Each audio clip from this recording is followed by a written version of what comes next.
Welcome back to the Bro Show. Last week's college football only edition, pretty decent. We're on to the NFL only edition, week 15 coming up. College on a little bit of a break. We have only the Army-Navy game. If you want my pick for that game, I'm going under. But that's all the college football talk we have today. Chad, what'd you think of the college football championship games? Man, I made my picks in here, and I went 2-1. And then when it came time to put the money on the table, I faded myself. So I didn't have a great weekend, to be honest with you. Yeah, can't fade your own picks. Can't fade your own picks. But I'm just a head case. I'm a straight up head case. That's one of the issues when we record these videos in the middle of the week, and then things change by the weekend. Yeah, sometimes you got to stick with your picks. But a game that we won't have a lot of time to change our mind on is the Thursday night game this week. We are recording this on Thursday, so that game is today in about 7 or so hours. Rams heading to Santa Clara, not San Francisco, to take on the San Francisco 49ers. We got a 2.5 point line here for the Niners. What are you thinking here, Chad? I'm not, knocking on wood here. I've had a pretty decent run. If you pay attention to the BroThrow email that comes out each week, I've had a pretty decent run on Thursdays. Was seeing the board pretty clearly, and I'm starting off the week with the 49ers minus 2.5. So taking a look at this game, I first looked back last week at the 49ers when they absolutely demolished and dismantled the Bears every way possible. I thought, okay, these guys look good. But it's the Bears, right? Not exactly consistent this year. However, in the 3 games previous, they played the Packers, they played the Vikings, and they played the Lions. Yeah, all division games, I know. But they lost to the Packers by 1, they lost to the Vikings by 3, and they lost to the Lions by 3. That Lions game, late comeback, I think the spread was 10 points. It was an exciting game to watch. But, those are 3 of the best teams in the NFL right now with some of the best records, obviously. So I thought, I really got to give the Bears a little bit of credit. Yes, they lost, but they played those games well. So I kind of pull that forward to the 49ers, and I think that they've just found a little bit of their swag, right? Tough season, lots of injuries. Obviously, CMC was out. They lost Brandon Ayuk. Brock Purdy has not had the MVP type season he had last year. We talked a lot about that. But I feel like they've gotten their swag back, right? Juwan Jennings, George Kittle had huge performances. The running game continued to pound the rock all day long. Backup Isaac Guerendo, he went down with a foot injury. He's the backup to the backup to the backup. And now we're on the backup to the backup to the backup to the backup. And Patrick Taylor Jr. tonight. But I really don't think that matters. The Shanahan offense, the outside zone run, I think that it doesn't matter who runs the ball. And I think that, I think it's going to be the 49ers, obviously, like I said. The Rams were obviously electric last week, beating the Bills. But they gave up 6 touchdowns to Josh Allen. And you'll say, yeah, Josh Allen's the MVP favorite, and he's kind of one of one right now in the NFL, which I probably agree with. And they had great success on the ground, though, the Rams did, against the Bills' rush defense, which is in the bottom half of the NFL. So when I kind of consider all those factors, I really just think that the 49ers have a better defense than the Bills, particularly in rushing the ball. When you look at Matt Stafford on a short week, he averages somewhere around 20 to 21 completions per game, which is well below his normal average. So kind of taking all those factors into play, I really like the 49ers this week. Yeah, I think this is a classic gambling spot, right? You have a team in the 49ers who are injured and not having that great of a season, but we know still have a lot of talent and great coaching, versus a team like the Rams who have been, as you said, on fire, scoring like 45 points last week against the Bills. They've been playing really good football lately. It feels like this is a classic letdown spot for the Rams and a spot where the Niners are like, no one really wants to take them because of all the injuries, but they're going to go out and get the job done. I like the 49ers here too. I think this is a nice gambling letdown spot for the Rams. And I think that, the 49ers, as you said, that, even with the running back injuries, they still have plug and play guys. It's all about the system with their zone blocking scheme. And Shanahan is a good enough coach that he's going to know his current running back's limitations and know how to feed the ball to his playmakers like Deebo Samuel, Juwan Jennings, George Kittle. The Bears, as you mentioned, they lost those 3 games by the NFC North teams, and they should have legitimately won all 3 of those. A blocked field goal against the Packers, losing in overtime to Miami. They had the big comeback against the Lions, the ball at the end of the game. So I kind of agree with that logic that the 49ers win over them was a very dominant win and a lot better than it seems on paper. So I like the 49ers here at home, winning by winning by only a field goal allows us to cover. I like this pick here. Let's go. All right, let's move on to the Sunday slate. Big Sunday slate here. And we start off with the Pennsylvania battle, Pittsburgh taking on Philly. They only play this game every couple years, every 4 years. There's now, I guess, a little bit more often because they have the additional NFC versus AFC game. But definitely a rivalry spot here that I think getting the points is never a bad thing in a rivalry spot. I know that NFL is much different than college in terms of that. Like, the Philly crowd will be going crazy, but they're not going to go any crazier for Pittsburgh than they would for, say, Washington or Dallas. But I like how this Pittsburgh team is playing. Russell Wilson has really brought a new edge to this offense. He's been playing phenomenal football. Their defense is still really, really, really strong. And Philly, if they're not able to run the ball with Saquon Barkley, it kind of, deters what they want to do. They want to be a run-first team. They obviously have great wide receiver weapons in A.J. Brown and Devontae Smith. Although, if you have been following the off-the-field stuff, there apparently is some beef between A.J. Brown and Jalen Hurts. So that's obviously not a great sign. Laying 5.5 at home to a team that's super hot, playing really, really well together. I like the Steelers here because of their defense. I think they're going to be able to have a good job stopping Saquon Barkley, and I'll take the 5.5 points in this game. So I actually think this is one of the toughest games to cap this week. When looking at it at the beginning of the week when the line came out, I think it was 4.5. Now it's 5.5, which is really interesting to me. I think both of these teams have been solid covering the spread this year. Steelers are, I think, 10-3, and the Eagles are 8-5.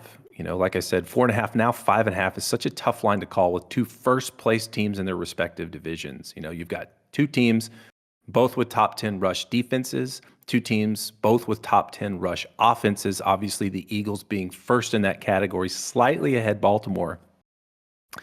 But the Eagles are second to last in pass yards, kind of an LOL at Jalen Hurts and all you Philly fans out there who think he's the savior. But like you mentioned, there's a little bit of off-field friction between AJ and Jalen. Jalen's so quiet, you don't really see him talk a lot, show a lot of emotion. But the last time that this was in the press, the last time AJ was complaining about getting the ball, the very next week he dropped 150 and 2 touchdowns. So it's kind of one of those things where when he wants the attention, Jalen seems to force feed him. A couple plays last week where he went to other receivers and AJ was wide open. It was kind of probably frustrating, but I feel like this could be possibly that week where they finally do go off, especially after that poor performance against the Panthers last week. Obviously last week, the Panthers, that was the largest line in the NFL. I think it was -12 and then -14, and they narrowly even won that game. But it's one of those things where I don't want to put too much emphasis in that loss because if you've watched the Panthers in the second half of this season, Bryce Young has looked like a completely different player. His second chance, he's really taken advantage of, and he actually does look like he deserves to be, what he was drafted at this point, given, the weapons that the Panthers have and the weapons that the Panthers have sold off. Some of their young wide receivers, what's his name, went to Cowboys. He's got 2 receptions in 4 games. Mingo. Great trade by the Cowboys. Jonathan Mingo. Hey-o. So I don't want to put too much into that, but, kind of going back to the Steelers, I don't know if George Pickens is going to be back this week. Looks like he's still questionable, not practicing in full, at least maybe even a limited participant. And that's Russell Wilson's favorite target. He's easily the best athlete on the offense, I think, dynamic wide receiver. And if he's not playing, then that's going to be even tougher to make a decision here. So I think I'm probably going to watch and wait, see who plays, see if this line goes back to 4.5, or if it stays at 5.5. Obviously, if you like it at 4.5, you love it at 5.5. But it's just an interesting line. And kind of the last thing I'll say is, I always kind of like to look at the coaching, and I think that Mike Tomlin is twice the coach that Sirianni is. He's got a track record of winning and covering, and so if I lean, I'll lean with you. But right now, it's a stay away. Definitely feel that, and maybe a nice little edge on AJ Brown prop gamblers. If you anyone you're interested in betting props, maybe take a look at AJ Brown this week because he's gonna get fed. All right, let's move on to the next game on the slate. Miami taking on the Houston Texans. Good matchup here of young top quarterback CJ Stroud, Tua Tagovailoa. What do you got on this one? Okay, so I like the Texans, and I'm going to give you a full disclosure here. I'm not afraid to say it, somewhat of a confession. So every week, my process kind of looks like this. I look at the opening lines and I circle the games that I like, the games that pop out to me and go, oh, these guys are going to cover. I don't do any analysis. It's just my gut reaction. And then I run my numbers.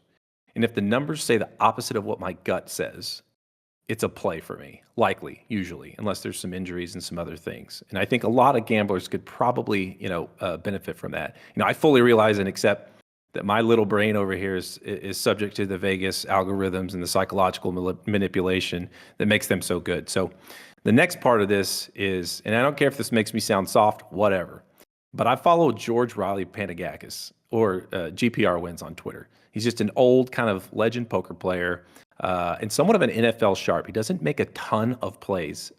So far this season, I think he's got maybe 12 or 15 plays, but he has an outstanding record. And 2 weeks ago, he put a bet on the Texans at -2. And I don't know, and it doesn't put a lot of context around it, but I don't know if he knew that line was going to go to 3 and he's trying to get some equity in that closing line. But this was one of those games that filled my 2 criteria.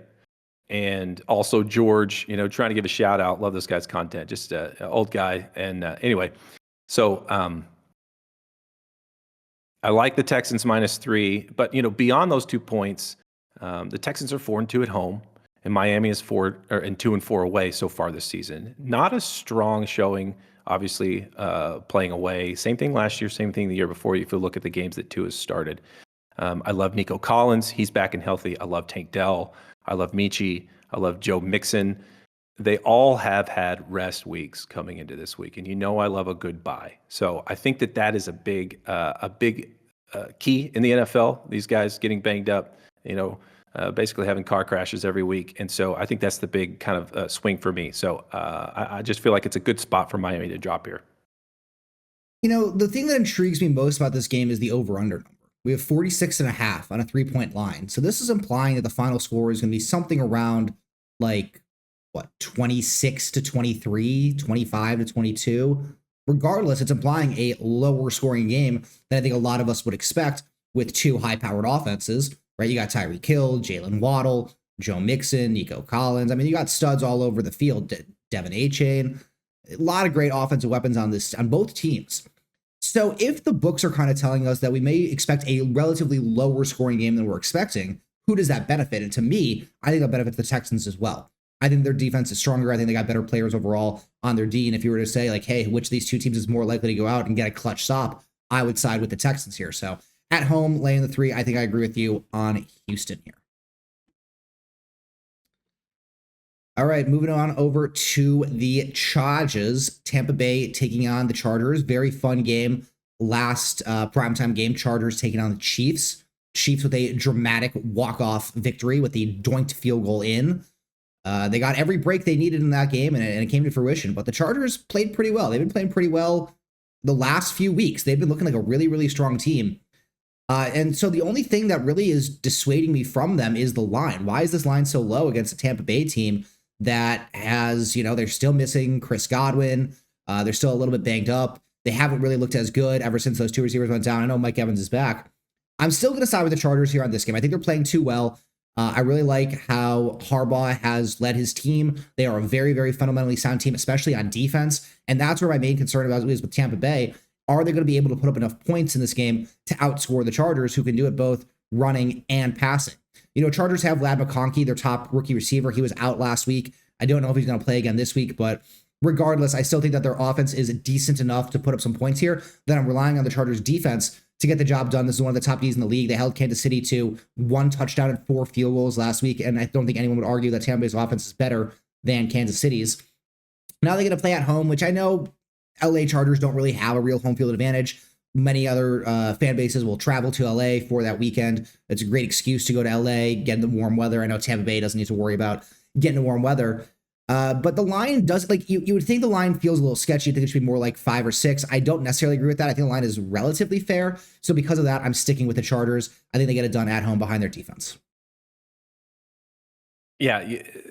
Speaking about the line, as far as the numbers that I look at, week in, week out, this is right, kind of right in step with what those are. So this was not a pick that I had highlighted this week, but I'm actually going to fade you here. I like Tampa.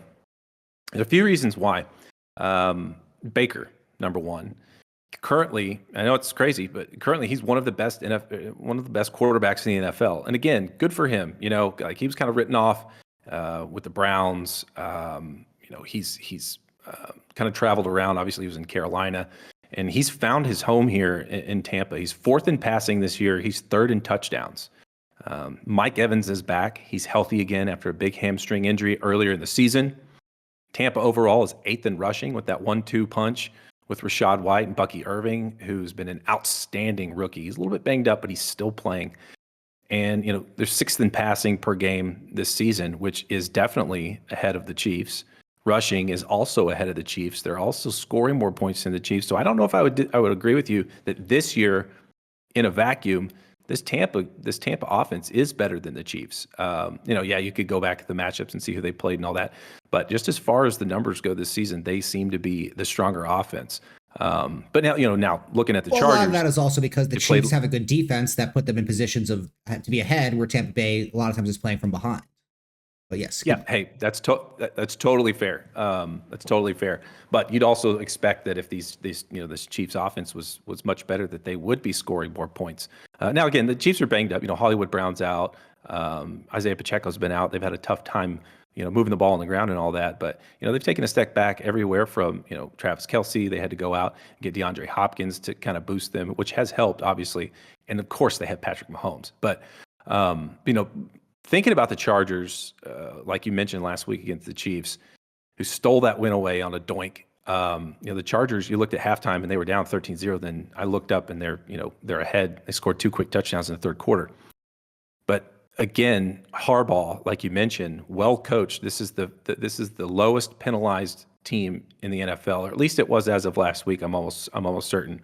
Obviously Justin Herbert is one of the most talented quarterbacks in the game in his own right, one of the strongest arms. He makes passes, he makes throws that, most of the quarterbacks in the league can't make, but his offensive starters are banged up. Like you said, Ladd McConkey, rookie.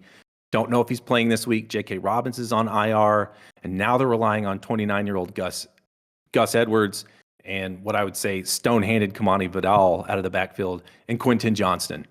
So if I never know which Quentin's going to show up, right? I mean, but he's always going to drop a pass in the game. So who knows? But my overall feeling this week is Tampa scores a lot of points, covers, but because they're at the bottom of the NFL in the pass defense, the over at 45.5 also seems like a nice little play. So I'll probably play the over here. But if we had to choose, I'm taking Tampa.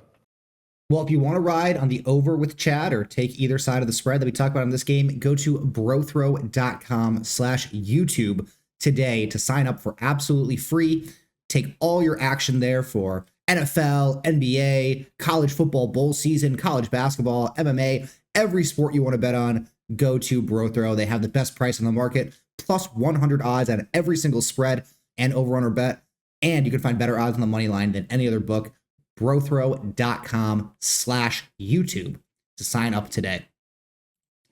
Now, speaking of the Chiefs, we just talked about the team they played, the Chargers, but we got the Chiefs in another matchup today. They're taking on the Browns, -4 for Kansas City on the road. And even though I just spent a little bit of time talking about their offense, I actually am on the Browns in this game, +4. This is another line where you look at the spread and it doesn't really make a ton of sense.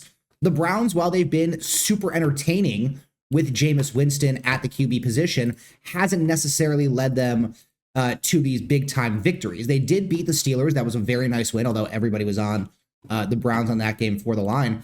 But otherwise, they're putting up points, but Jameis is still turning the ball over. So I would expect this line to be a little bit higher, and I think it's going to be the Browns' defense that gets the job done. As we said, Kansas City's offense, I said that, you may be right that Tampa Bay's offense is maybe a little bit more electric in terms of yards gained, and I still think, like, if you were to say, like, one drive to win the game, who would you rather have out there, KC or Tampa Bay? I think most people would still pick KC. But Sure. Because of their lack of success on offense, right? They only scored 1 touchdown last week against the Chargers, had to settle for 4 field goals. Again, we have a very, very low over-under number at 43.5. This is implying like a 23-20 kind of game. So I think this kind of benefits the Browns, as we saw going against the Steelers. That's a more defensive focused team as well, and they were able to do well against them.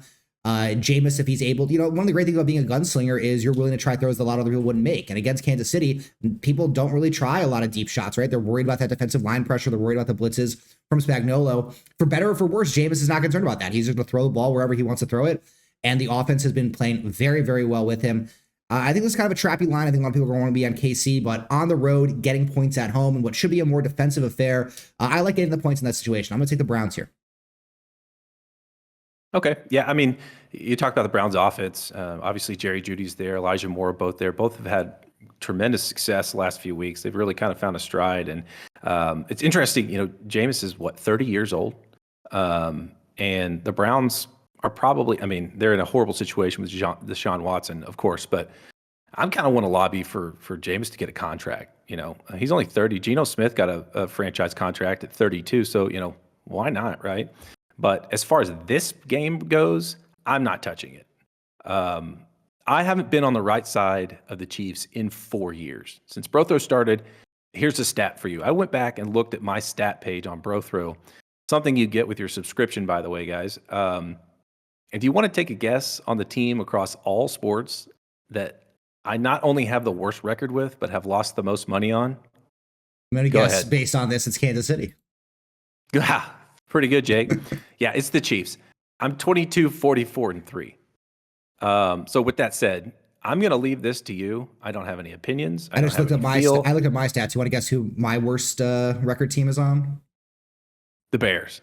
No, they're actually fourth. It's the Philadelphia Eagles. Somehow the worst one. There you go. Oh, well, hey, there you go. Hey, so stay away from that too. But yeah, I don't have any comments. It's kind of funny though. I've tried to put my finger on why I dislike the Chiefs. I wondered, is it Pat Mahomes? And no, as an NFL fan, it's Matt Nagy. It has to be Matt Nagy. We're watching greatness with Mahomes, right? You have to appreciate that greatness, whether you like the Chiefs or not. Is it Travis Kelce? No, again, one of the greatest to ever do it. And he's got swag, right? I love Chris Jones. I love Andy Reid. I love the environment at Arrowhead. If you've ever gone to a game there, it's outstanding. The fans are a little annoying now that the Chiefs are good, right? They come out of the woodworks just like they do with the Cardinals every time the Cardinals are good, but whatever. And then there's also this idea that the refs help the Chiefs out, and I think that's even a little bit of a red herring. But the reason I don't like the Chiefs is because every single game that I put money on them, I leave that game with a bad taste in my mouth 67% of the time. So go have fun. I hope you win your bet, but I'm not touching it. Well, the last game that we're talking about is the game you are touching, the Monday night. There's actually 2 Monday night games this week. We're talking about the Falcons and the Raiders. +4 at home for Vegas. Maybe the Falcons get a little bit distracted being in Las Vegas, having a weekend there to kill some time. Do you think that the Falcons get it done, or is it the Raiders on the +4 here? I think the Falcons get it done, and here's why. Kirk Cousins in prime time. You look at Kirk Cousins in prime time as opposed to, let's say, a 12 o'clock or a 3 o'clock, 3:25 game on Sundays, he's a completely different player. I don't know what it is. It's the spotlights. I don't know. So that's number one. Number two is Desmond Ridder, right? Desmond Ridder looks like he's going to have the start for Las Vegas this week. And, there's oftentimes a narrative with the revenge games and things like that, but I don't see it with Desmond Ridder. It's not like he was good and got screwed in Atlanta. He was legitimately, let's say, not good in Atlanta. Tons of weapons and just, I don't know, just wasn't the guy, right? He was good in Cincinnati, but that's college, right? He was behind Minshew this year and rookie Aiden O'Connell this year. Aiden got hurt, Minshew's hurt, and now the injuries have led to his start. The Raiders have lost 9 games in a row, tied for last place with the Giants, and 1 game back from the Titans, Browns, Patriots, and the Panthers. And so I really don't see the Raiders, who desperately need a quarterback, trying to make a push this season towards or at least for the rest of the season. They want to go pick up Shadur Sanders. They want to go pick up the best quarterback on the board. And that's my expectation. Meanwhile, this game actually means a lot for the Falcons, currently sitting in second behind the Bucs in the NFC South, 1 game back. So my expectation is a big day from Bijan Robinson, Drake London, Darnell Mooney, and maybe we'll catch that lightning in a bottle with Kyle Pitts this week. Who knows? But I do expect the offense with primetime Kirk is going to be, just too much for Desmond to be able to keep up with. Now, the Raiders have had a pretty good defense. They've had some pretty good games, some close games, obviously, particularly against the Chiefs. But I expect turnovers from Ritter, and I just kind of expect stale play out of this offense. I'm interested to see what narrative will win out here. Is it the Ritter revenge, or is it the Cousins' recent suckage? As you mentioned, he has not had a great record in primetime games. But even beyond primetime, over the last 4 weeks, I believe the Falcons are 0-4, and Cousins hasn't looked particularly good in really any of those games. In fact, you're starting to see a little bit of buzz on social media, whether it be from Falcons fans or others, about Michael Penix Jr., their first-round rookie quarterback, stud from Indiana University and Washington, come on in and replace him. So I do think there's a lot of incentive for Cousins to go out and have a good game, and there's a lot of incentive for the Raiders to lose. As you said, they are in prime position to get that number 1 overall pick, and Shedeur Sanders, who seems like he wants to go to the Raiders as well. So everything does seem fitting for a Falcons win, which the NFL, you have to be very, very hesitant about because it's just never that easy.